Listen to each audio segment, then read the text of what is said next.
Bienvenue à tous dans cette nouvelle vidéo qui concerne donc notre jeu en Python et la librairie donc Pygame.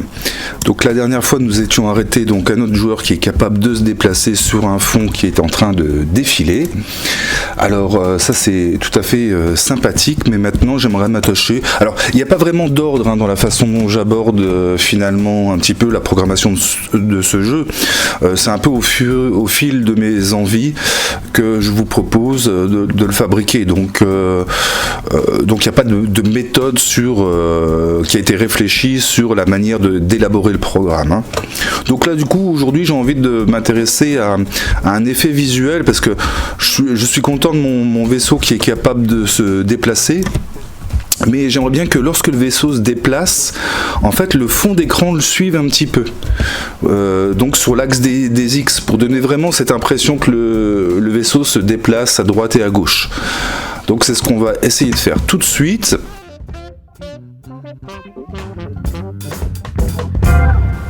Alors comme la dernière fois nous avions dans la avant-dernière vidéo fait défiler le fond d'écran, et bien ici maintenant on va s'occuper, donc on s'était occupé de l'axe Y, c'est-à-dire pour que le défilement vertical, et bien maintenant on va un peu plus s'occuper des abscisses pour avoir notre défilement donc horizontal. Alors cette fois, je vais créer donc une variable, mais à l'intérieur de ma boucle, parce que cette variable, elle va devoir prendre des valeurs et se mettre à jour à chaque tour de la boucle. Donc je vais déclarer ici une variable qu'on va appeler x background. Et donc cette variable en fait, on va la mettre pour l'instant à moins 109, comme ça ne change rien comme la dernière fois. Et puis ici on va pouvoir remplacer par notre variable donc le x background.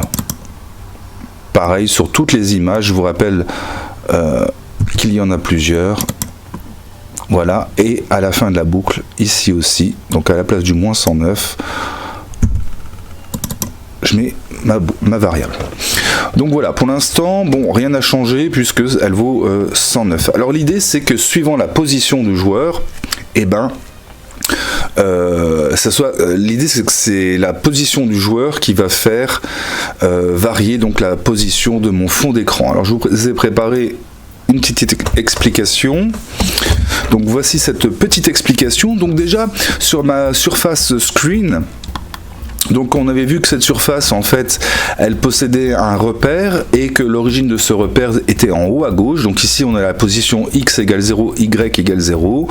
Notre largeur de screen, dans mon programme moi j'ai dit qu'elle faisait 400, donc du coup ici x vaut 400, y vaut 0. Et vous voyez je vous ai mis les coordonnées des 4 coins de l'écran. Donc évidemment on avait la commande screen width qui nous donnait donc bien la largeur de l'écran, et ici la largeur, x va de 0 à 400, donc ma largeur c'est bien 400.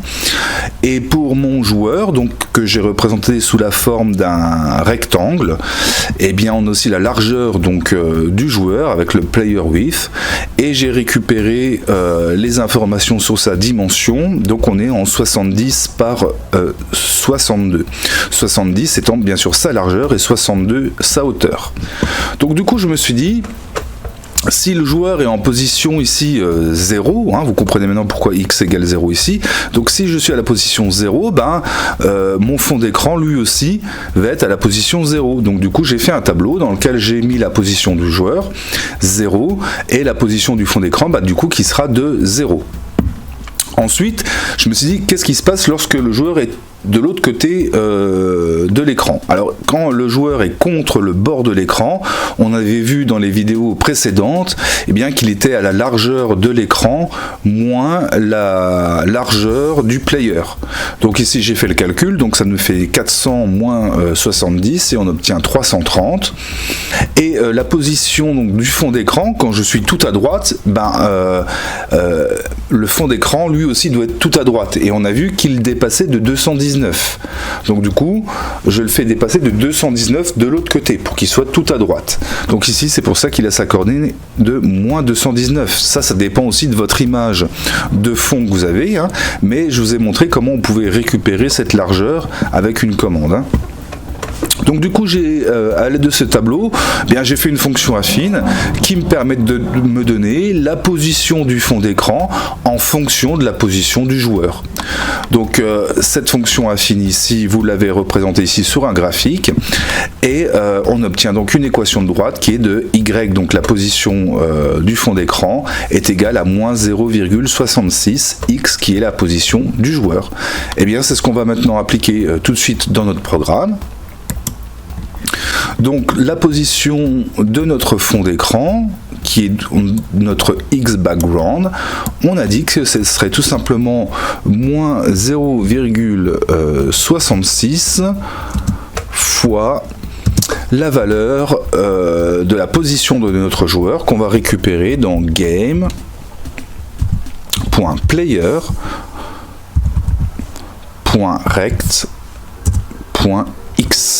Donc là j'ai récupéré la position en X de mon joueur. Alors simplement pour les coordonnées des images, et le fond est une image, ces coordonnées doivent être des entiers. Donc ici j'ai un risque avec mes nombres à virgule d'obtenir un flottant, c'est-à-dire un nombre à virgule. Donc je vais préciser à Python qu'il doit me répondre à un entier. Donc je vais faire un int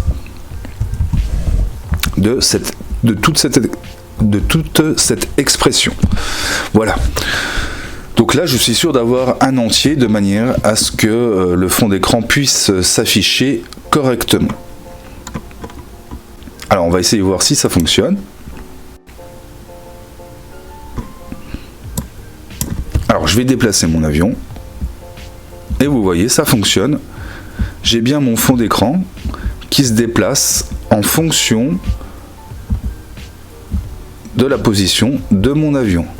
Donc l'effet visuel est pas mal, ça me satisfait moyen. Je pense qu'on pourrait améliorer un petit peu ces effets, parce que là j'ai voulu balayer toute l'image, mais je trouve que du coup ça change trop la position du fond d'écran par rapport à la façon dont il défile.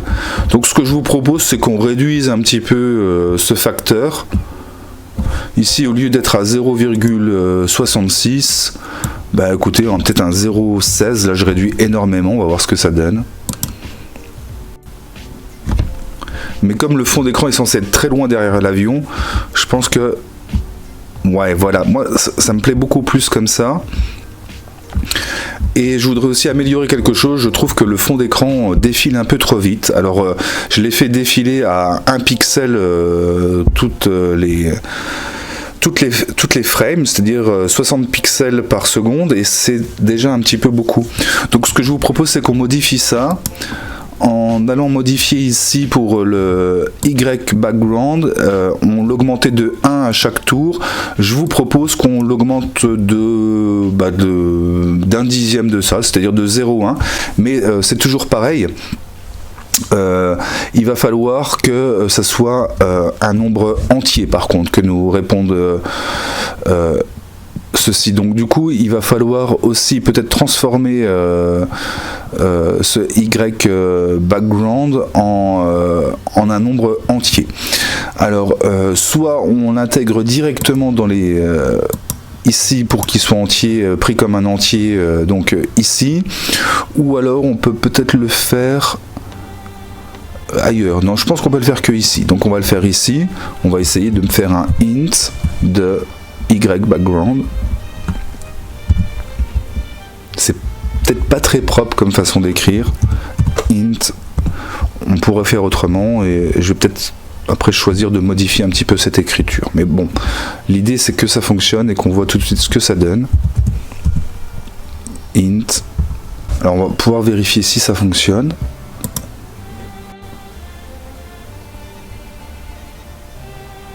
Alors là, le fait d'arrondir à chaque fois, c'est quelque chose qui va être trop long. Moi je trouve là ça devient vraiment trop lent, un dixième. Donc je vais quand même augmenter un petit peu, peut-être à 0,5. Bon voilà, on est sur quelque chose déjà qui est un petit peu plus correct, je trouve.